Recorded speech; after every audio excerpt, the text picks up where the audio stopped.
hello lamai. Welcome back to my YouTube channel. ඉතින් ඔන්න කොහොමද ඔයගොල්ලන්ට? ඉතින් හැමෝම සතුටින් පරිස්සමෙන් ඇති කියලා හිතනවා. අද නම් vlog එකක් නෙවෙයි නිකන් මම ආවේ ඔයගොල්ලන්ට එක්ක පොඩි දෙයක් ගැන කතා කරන්න. නර්සින් කියන මාතෘකාව මේ දවස්වල social media වල ගොඩක් කතා කරන මාතෘකාවක්. ඉතින් නර්සින් මේ නර්සින් ගැන කියන්නේ නර්සින් යුනිෆෝම් එක ගැන. ඉතින් මං හිතුවා මගේ ඔපීනියන් එක කියන්නේ මගේ ඒ සම්බන්ධව මගේ අදහස් මම ඔයගොල්ලන්ට එක්ක ෂෙයා කරගන්න ඕනි කියලා හිතුවා. ඉතින්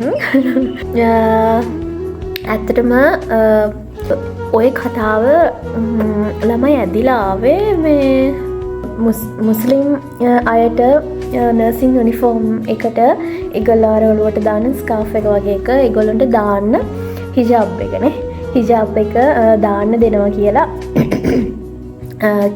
අවසර දීමත් එක්ක තමයි මේ නර්සින් යුනිෆෝම් එක ගැන මේ දවස්වල වැඩිපුර කතා කරන්න පෙළඹිලා තියෙන්නේ. ඉතින් මං හිතුවා මගේ අදහසත් ඔයගොල්ලන්ට එක්ක ෂෙයා කරගන්න. ඇත්තටම නර්සින් යුනිෆෝම් එක දැන් මේ ලංකාවේ අඳින නර්සින් යුනිෆෝම් එක නර්සින් ලංකාවේ පටන් ගත්ත කාලේ ඉඳලම අඳින යුනිෆෝම් එක. ඒක වෙනස් නොවි පවතින යුනිෆෝම් එකක්. ඉතින්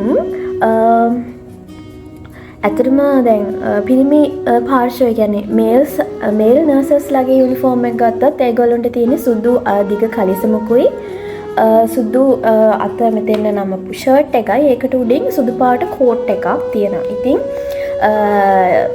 සහ කාන්ති කියන්නේ වුමන්ස්ලාට තියෙන්නේ ඉරි ෆ්‍රොක් එකක්. ඔයගොල්ලෝ දැකලා ඇති ගොඩක් ගවර්න්මන්ට් හොස්පිටල්ස් වල ඉරි ෆ්‍රොක් එකක් තියෙනවා. ඒකට උඩින් ඒප්‍රන් එකක් වගේ එකක් තියෙනවා.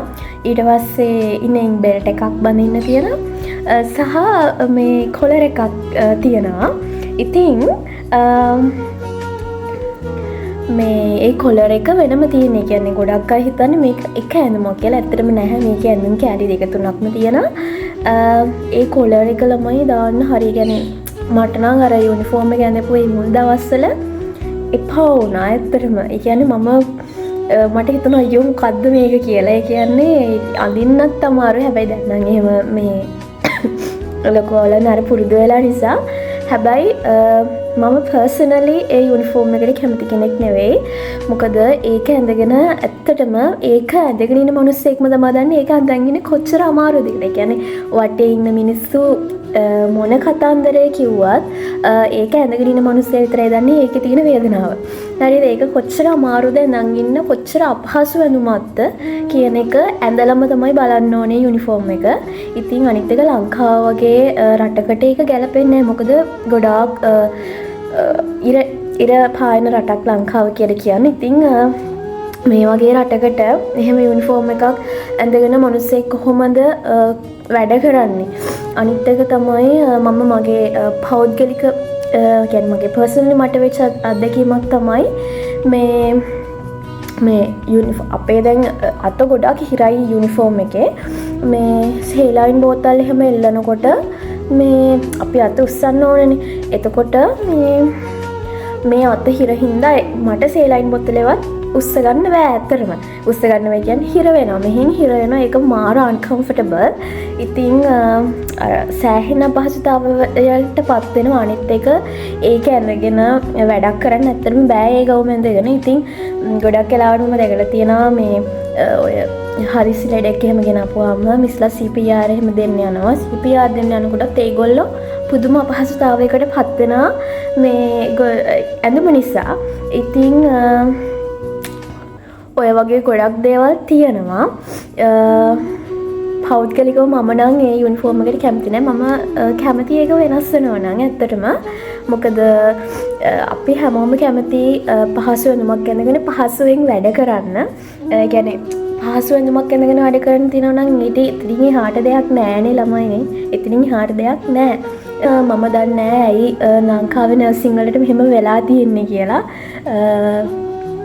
දන්න ඇති මේ යුනිෆෝර්ම් එක වෙනස් වේද කියලා. හැබැයි මම පෞද්ගලිකව කියන්නේ මගේ මතය තමයි අනිවාර්යෙන් මේ යුනිෆෝර්ම් එක වෙනස් විය යුතුයි. මොකද දැන් කියන්නේ ලෝකේ නර්සිං පටන් ගත්ත කාලෙත් මේ වගේ යුනිෆෝර්ම් එකක් තමයි තිබුණේ. හැබැයි ලෝකේ දැන් දියුණු වෙන්න රටවල් දියුණු වෙන්න ඒ රටවල මේ මිනිස්සු තමන්ගේ යුනිෆෝර්ම් එක වෙනස් කරගෙන තිනවා ඒගොල්ලන්ට ගැලපෙන විදියට. ඉතින් මේ අදට නර්සිං ආරම්භයේ තිබුණ යුනිෆෝර්ම් එකම තාමත් අඳින එකම රට ලංකාව වෙන්න ඇති.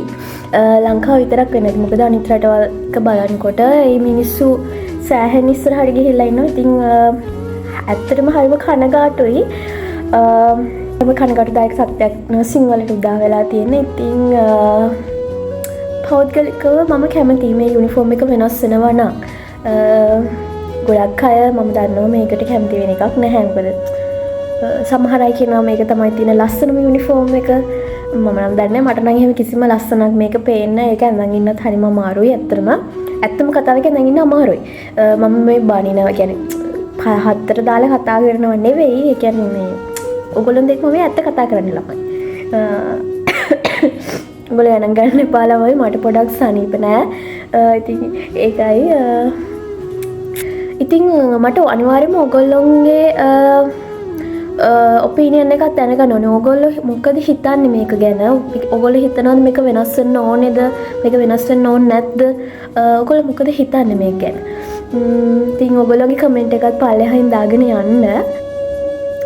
ලංකාවේත් ඉතින් මේ යුනිෆෝර්ම් එක අඳින්නේ ගවර්න්මන්ට් සෙක්ටර් එකේ විතරයි. ප්‍රයිවට් සෙක්ටර්ස් වල සමහර ඒවා වගේ මම දැකලා තියෙනවා ගවර්න්මන්ට් වගේම යුනිෆෝර්ම් එකක් තියෙනවා. හැබැයි ගොඩාක් ප්‍රයිවට් සෙක්ටර්ස් වල නම් මේ ස්ක්‍රබ් එකක් තමයි අඳින්නේ. අතට මේක මාරු පහසුයි ඇති. ඉතින් මේ ස්ක්‍රබ් එකට වගේ වෙනස් වෙනවා නම් මම يعني ඇත්තටම හොඳයි ඒක. ඉතින් හොඳ අලුත් ආරම්භයක් වෙයි නර්සිං වල ලොකු හැරවුම් ලක්ෂයක් ඒ. ඉතින් එහෙම දෙයක් වෙයි කියලා මම බලාපොරොත්තු වෙනවා. අමාරුයි. ළමයි අපි බලමුනේ. මට මේ දවස්වල වැඩිපුර කතා කරන ටොපික් එකක් නිසා ඔයගොල්ලන්ත් එක්ක මට මේ ගැන පොඩ්ඩක් කතා කරන්න ඕනෙකමක් තිබුණා. ඉතින් ඒක නිසා අද වීඩියෝ එක දැම්මේ. ඔයගොල්ලන් මොන හරි ප්‍රශ්නයක් තියෙනවා නම් කමෙන්ට් එකක් දාන්න පල්ලෙහායින්. සහ මොන හරි දෙයක් අහන්න තියෙනවා නම් මගේ TikTok account එක සහ Instagram එකේ දෙකම මම links දාන්නම් පල්ලෙහායින්. ඉතින් අදට මං ගිහින් එන්නම්. ආයිමත් දවසක හම්බෙමු. ඉක්මනටම හම්බෙමු අලුත් vlog එකකින්. ඉතින් ළමයි හැමෝම සතුටින් පරිස්සමෙන් ඉන්න. බයි.